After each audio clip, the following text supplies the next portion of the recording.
Welcome back. This is Magic Dad 76 bringing you to a new episode of Shadowrun Returns. We are back here with Coyote. We're going to check in on Coyote now. We got her back in the last episode. She got mangled up pretty bad with Paco here. So let's go talk to Dr. Sarah Castles. She's the only person we haven't talked to yet. Oh, no. Okay. Come on. Don't do this. There we are. Talk to Sarah Castle. Talk. Dr. Sarah Castle. Make it quick, I need to operate. Coyote, thanks for helping me out back there.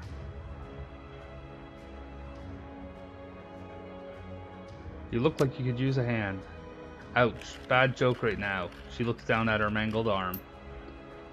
Okay folks, I'm going to have to ask you to sit in the waiting area.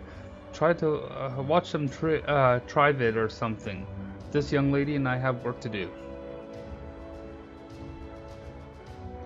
I have some questions first. MD, can't you see she's in pain? You see that arm tremor? I have to operate now. Okay, Coyote, let's take a look at your face. Leave it. Excuse me?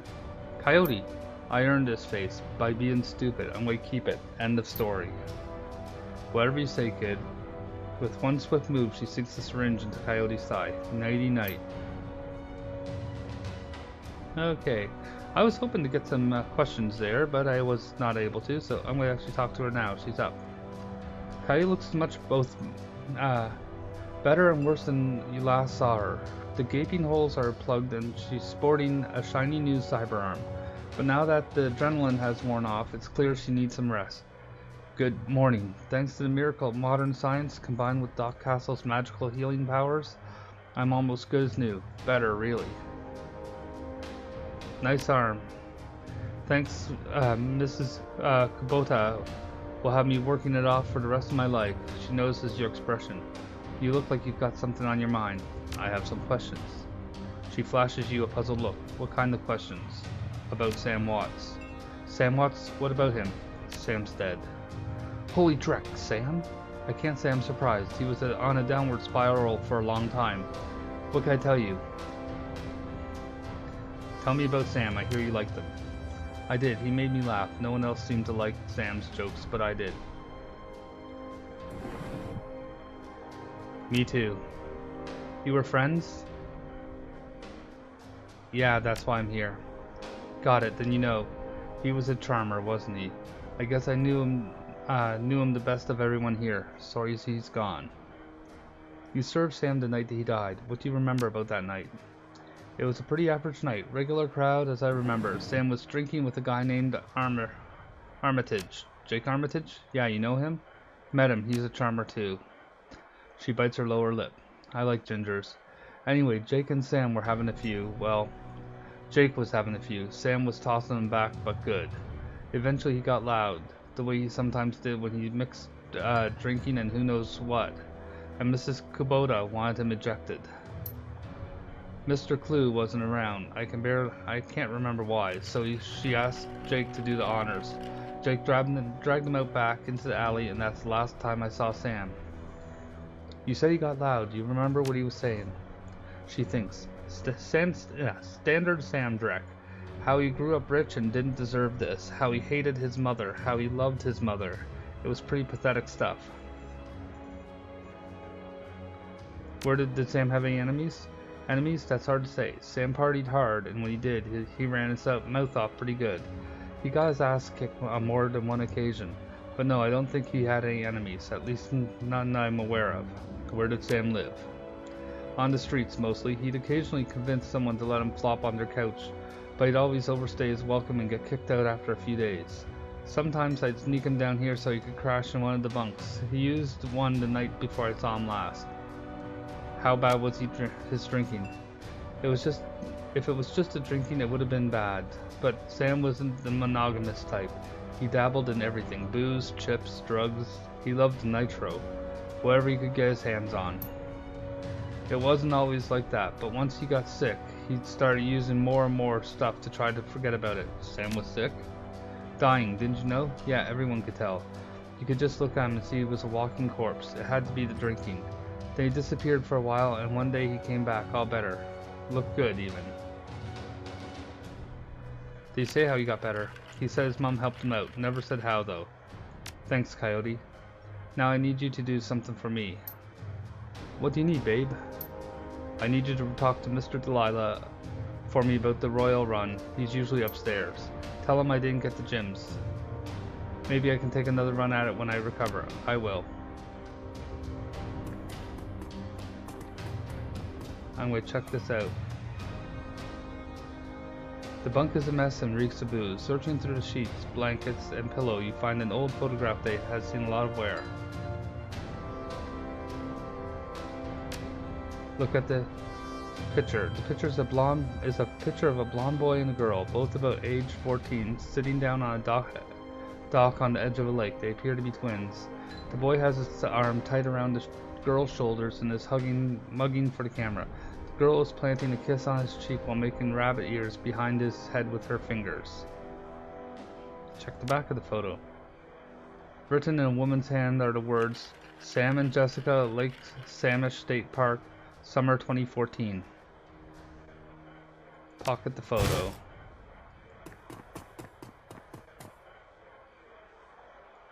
And we go talk to Coyote again. You're back. I think the highlights of the Wolves game will be on soon. Want to take a load off and watch with me? I found something in the bunk Sam was using. Yeah, great. What was it? A photo. Did you notice Sam had a twin sister?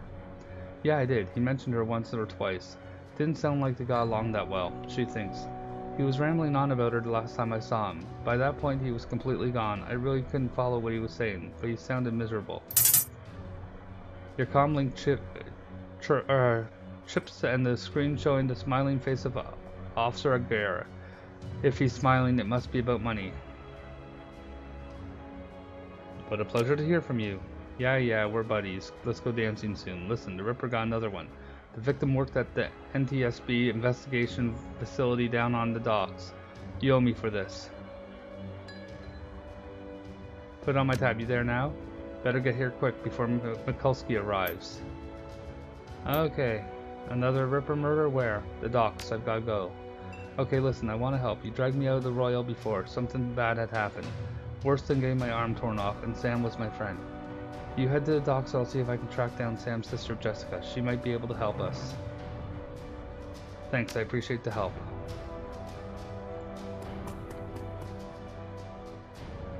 I'm gonna get some med kits though.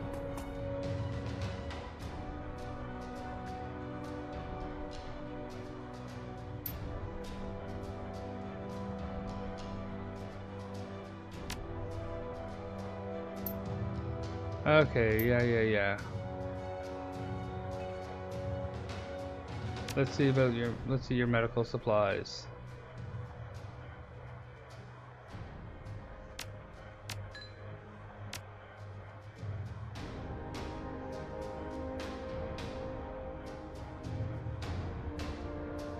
Can we confirm those? Because I want to have some on me. What is this? Nitro. I'm going to take it out. Concussion grenade, frag grenade. I'm going to hold on to both of those. And I'm going to put one more of these in. Confirm.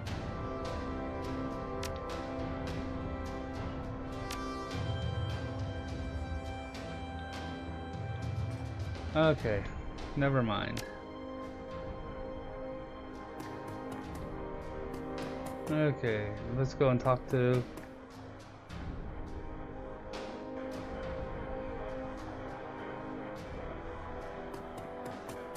Ah, here he is, Mr. Delilah.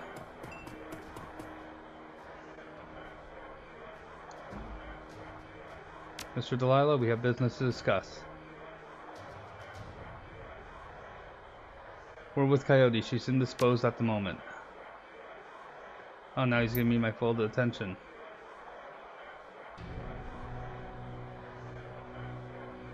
Why didn't you say so? Coyote is late and my client is getting anxious. Where is she? Downstairs trying on a new arm. Your run went south for her. No kidding? Well, whatever. She's tough. She'll pull through. So who are you two? The guys that got your goods. MD, he's Paco. Great, we're all introduced. Now give me my stones.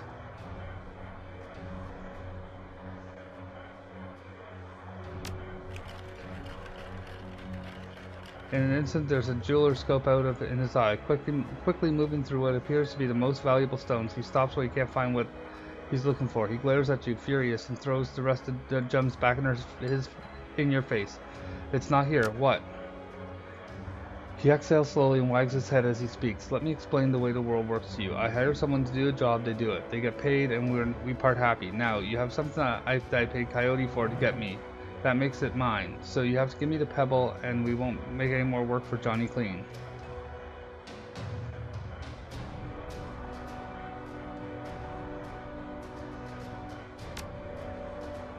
I'm smart enough not to ask my clients why they want it. What I want, I just ran from hand over the pebble. Coyote may not have told you, but the penalty for being late with delivery was no payment. But I'm feeling monogamous tonight. Yeah, I can't even pronounce that.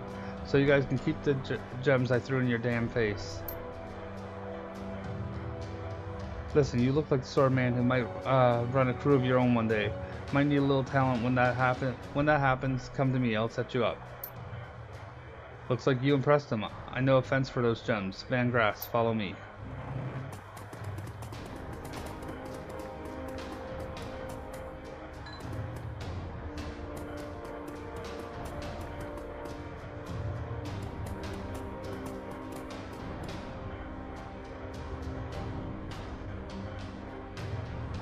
Actually, hold on. I'm going to actually increase my charisma. I just realized that. Oh.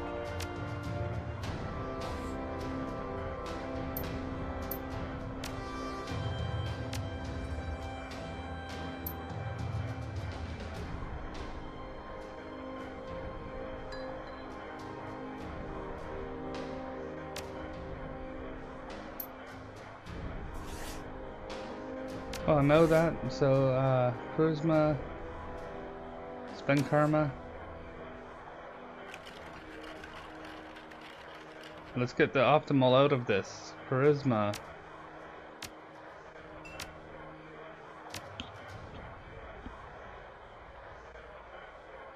We're gonna go with the academic, I think.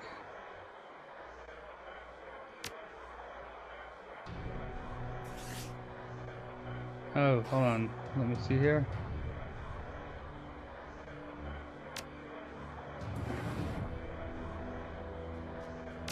Yeah. Okay. Unfortunately, I didn't even think about that, but oh well.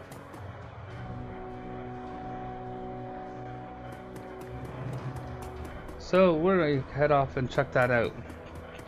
That other area out.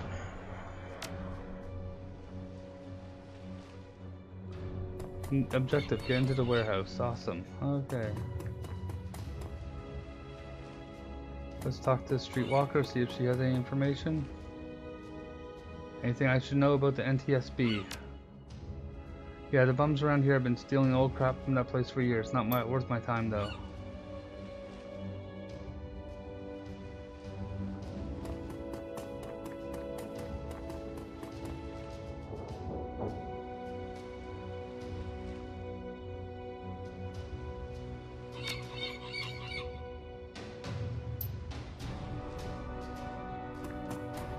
Let's go with security etiquette now.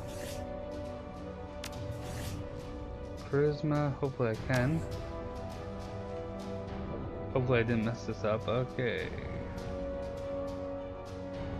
Charisma.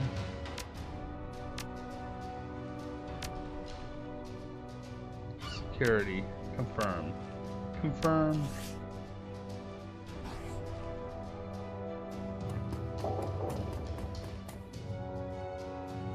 Get out of here.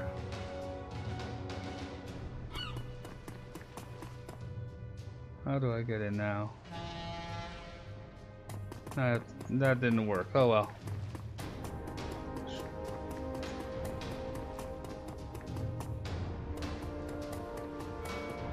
Let's see if I can get a distraction. Hey, you looking for a good time? Not me, a friend of mine. I need you to have some fun with the guard by the fence around the corner. Alright, 20 buys you 5-minute distraction, and I've got to get back to work and earn some real new yen.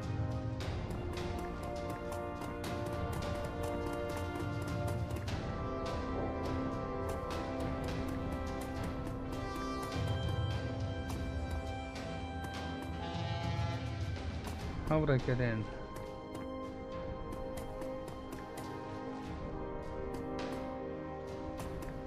Okay, how do I get in there?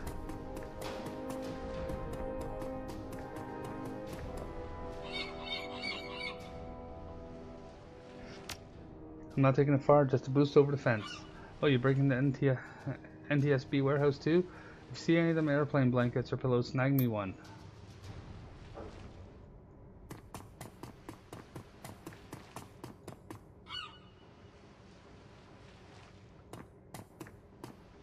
Okay, there. That's what I did before.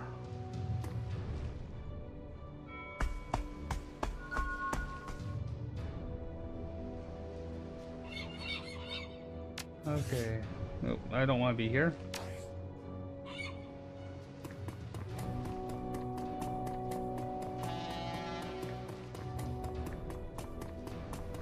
And here I go.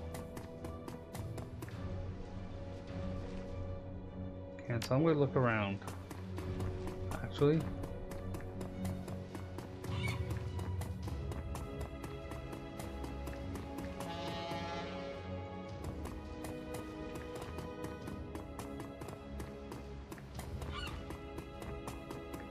Is there anything I can look at?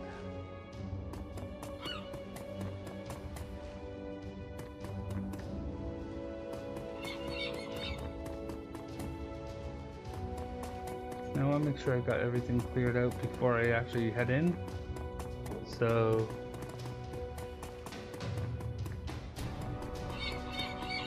I hate seagulls. Okay.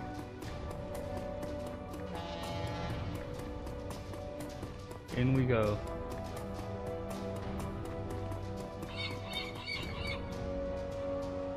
Confirm. And we'll edit it out when we get in.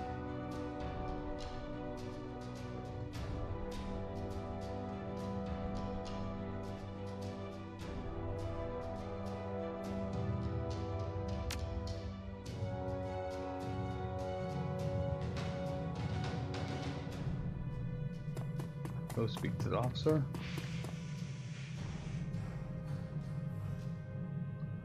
Took your sweet time, didn't ya? You know traffic these days, fill me in. We had time to go over the evidence while you were en route. Turns out this might not be a Ripper murder after all. I left the computer on in the office over there if you want to see for yourself. The victim worked here at NTSB warehouse as a black box researcher. The National Transportation Safety Board. This warehouse used to go over the record is used to go over the records from plane crashes to determine what happened. The Vic was in charge of their highest priority investigation at the moment. We've gone through the victim's computer and case notes and indicates he was selling secrets. Idiot kept records. Spilling corpse secrets, not the wisest career choice. Nope, some runner like you probably offed him to cover his court master's involvement and try to make it look like a Ripper killing. Here's the office key. Check it out for yourself if you want.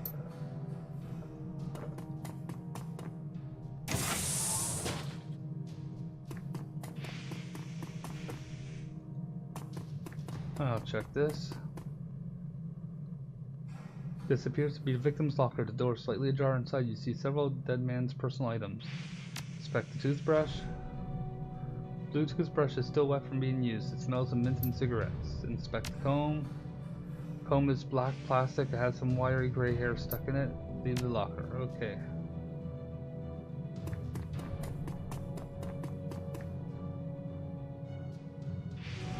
Okay, let's read the notes starting with 95.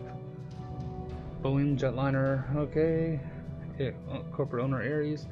Several mechanical issues resulting in Mayday at 3:04 a.m. 2:45. The pilot reported that the ultimate was reading the negative values. 2:49. Co-pilot takes over the controls. That the pilot leaves the cabin to investigate the rear of the plane. 258, the pilot cannot be contacted or located by plane steward. Co-pilot radios in a mayday. The plane crashes into an empty field in western North Dakota. 96.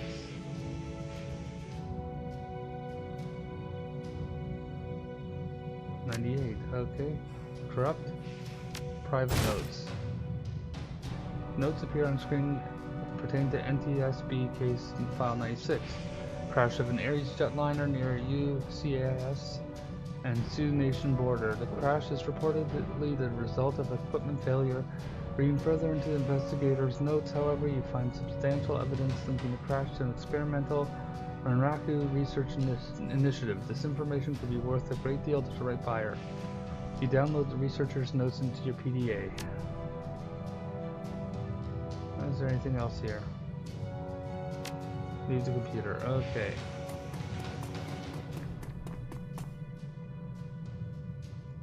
Do I speak to the officer again? If this is a corp hit, why'd they leave the evidence on the computer? Good catch. That information's probably worth a fortune if you found the buyer.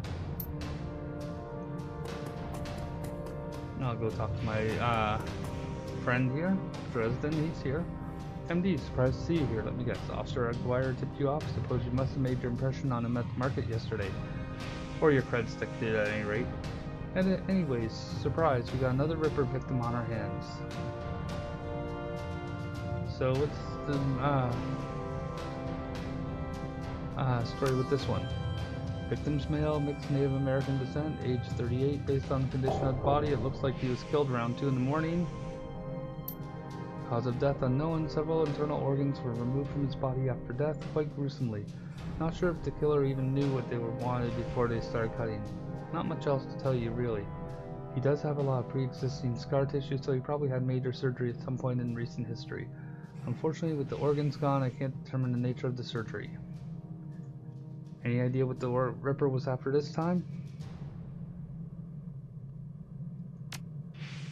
Well, the killer definitely took the lungs. So the more I look at it, though, the other missing organs may just have been eviscerated within the chest cavity.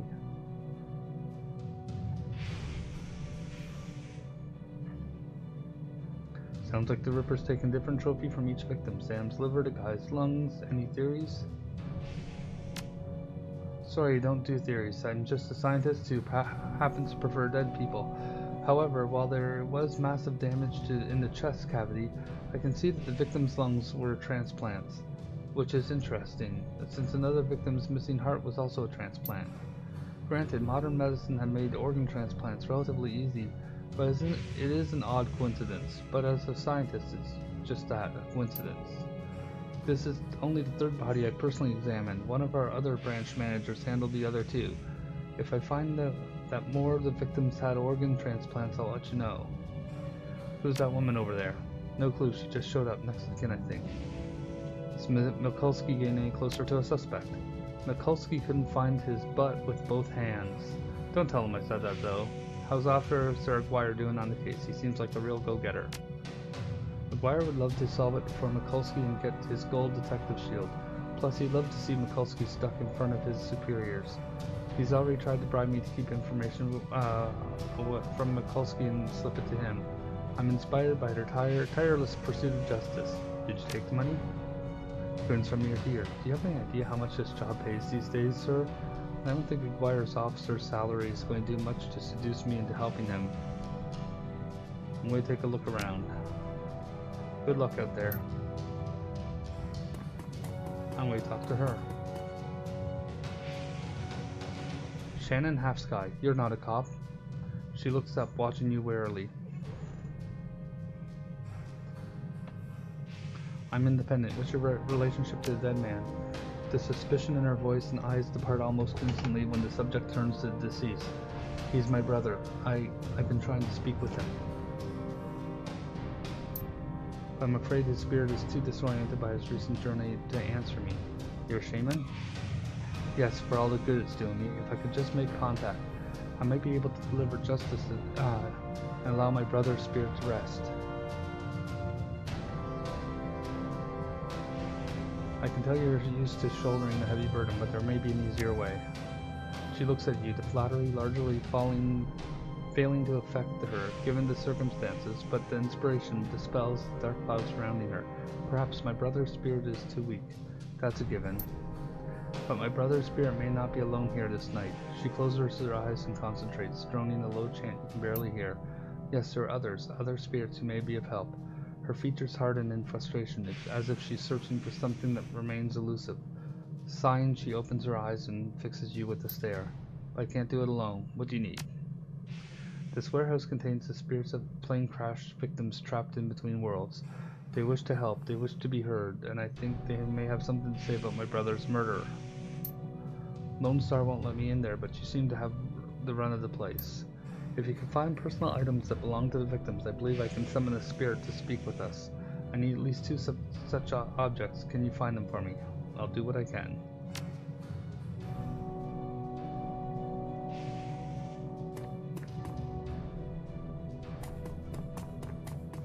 I think it's back in here we go.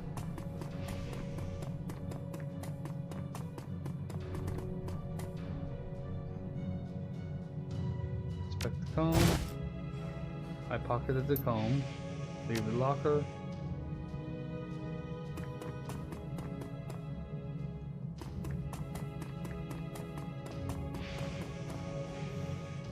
Let's see what's over here.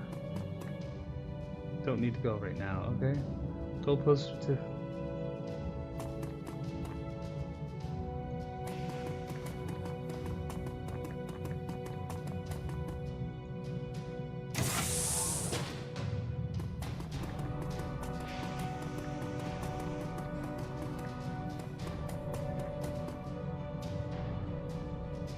Dig through the trash.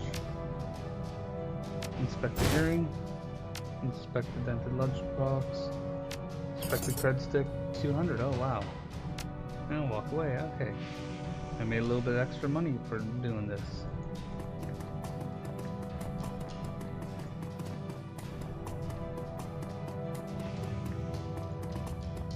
There we are. And I completed 2 quests. Here they are. Thank you. These items are all I need. It shouldn't take me long to... Mikulski. What the hell is all this?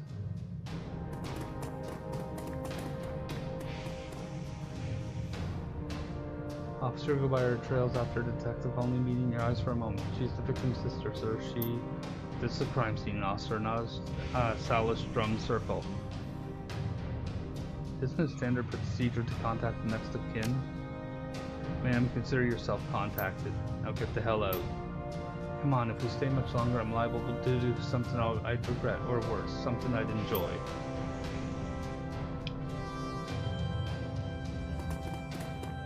Okay, well, this is a good spot, I think, to leave off. We've made some more contacts and got a little bit further on Sam's murder investigation.